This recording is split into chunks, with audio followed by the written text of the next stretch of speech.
Bismillahirrahmanirrahim. Innal hamdalillah nahmaduhu wa nasta'inuhu wa nastaghfiruh wa na'udzu billahi min syururi anfusina wa min sayyiati a'malina.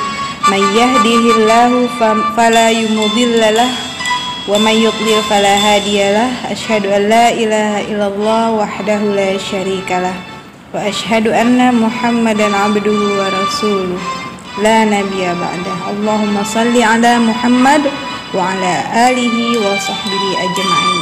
Amma ba'du. Assalamualaikum anak-anak SDIT Al-Mumtaz yang solih-solihah rahimakumullah. Apa kabarnya? Semoga anak-anak sekeluarga senantiasa dikaruniai Allah kesehatan, keselamatan, dan keberkahan ya. Amin ya rabbal alamin.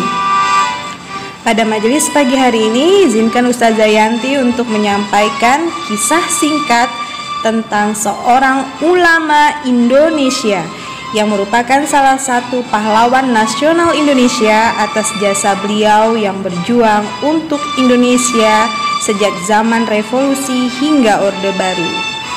Kiai Haji Nur Ali adalah ulama legendaris yang harum namanya, dikenal dengan julukan Sang Singa Karawang Bekasi.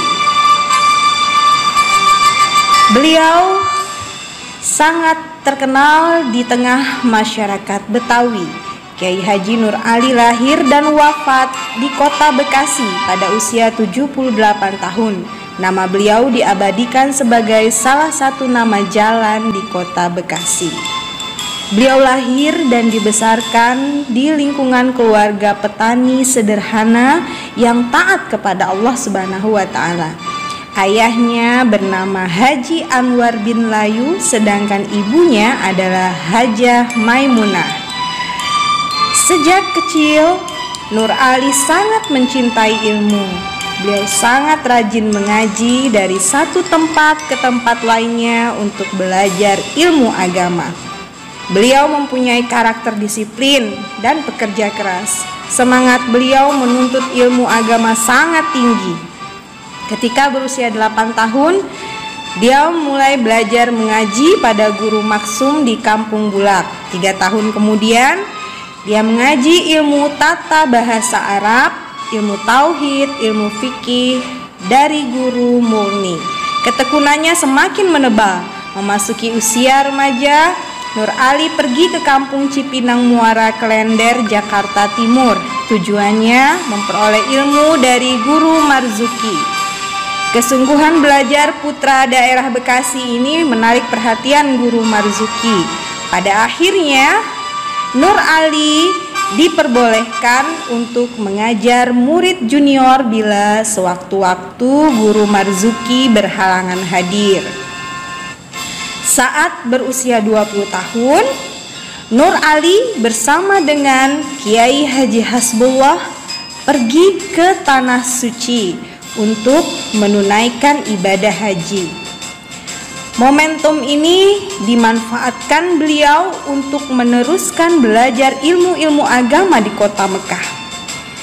Karena Kiai Haji Nur Ali pandai memanfaatkan waktu, beliau tidak hanya menuntut ilmu, tapi beliau juga aktif di organisasi atau pergaulan yang luas, melibatkan orang-orang internasional yang juga menuntut ilmu di kota Mekah.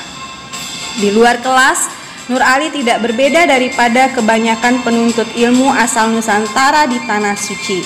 Mereka konsen dan peduli pada persoalan kolonialisme yang masih mendera sebagian besar umat Islam, termasuk di Indonesia.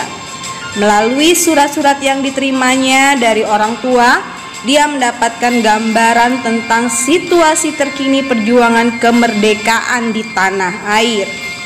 Di Mekah, Kiai Haji Nur Ali belajar politik dan organisasi sehingga mempunyai jaringan networking yang luas sekali.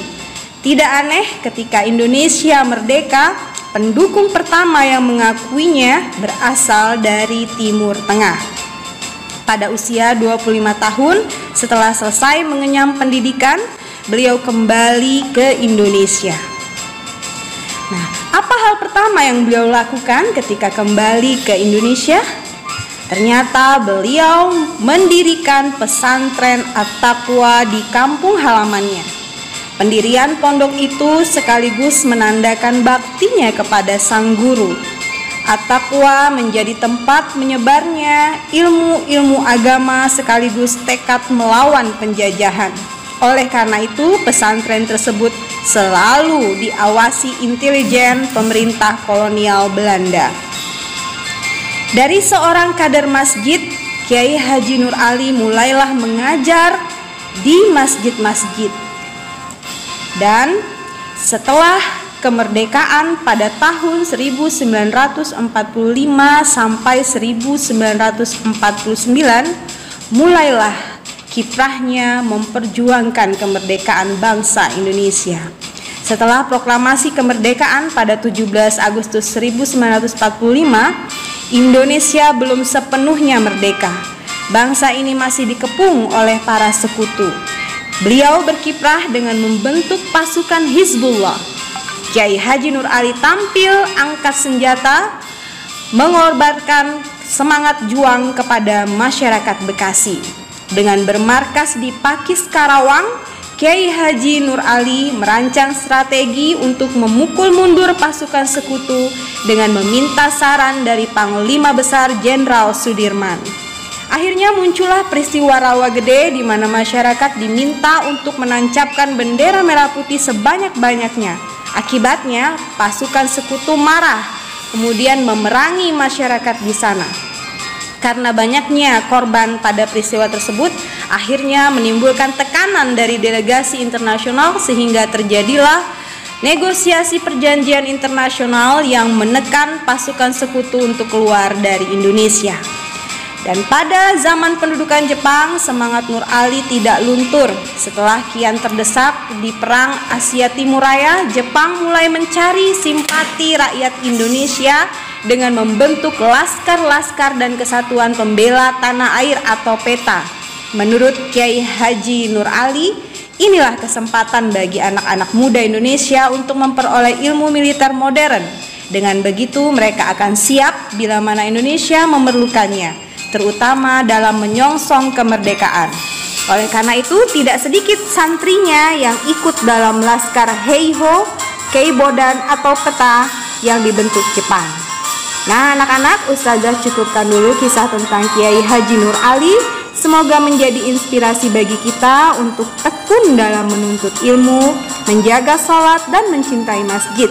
Karena ulama-ulama besar lahir dari kader masjid yang hidupnya selalu mendekatkan diri kepada Allah Subhanahu wa taala. Wallahu a'lam bishawab. Subhanakallahumma wa bihamdika asyhadu an la ilaha illa anta astaghfiruka wa atubu ilaik. Assalamualaikum warahmatullahi wabarakatuh.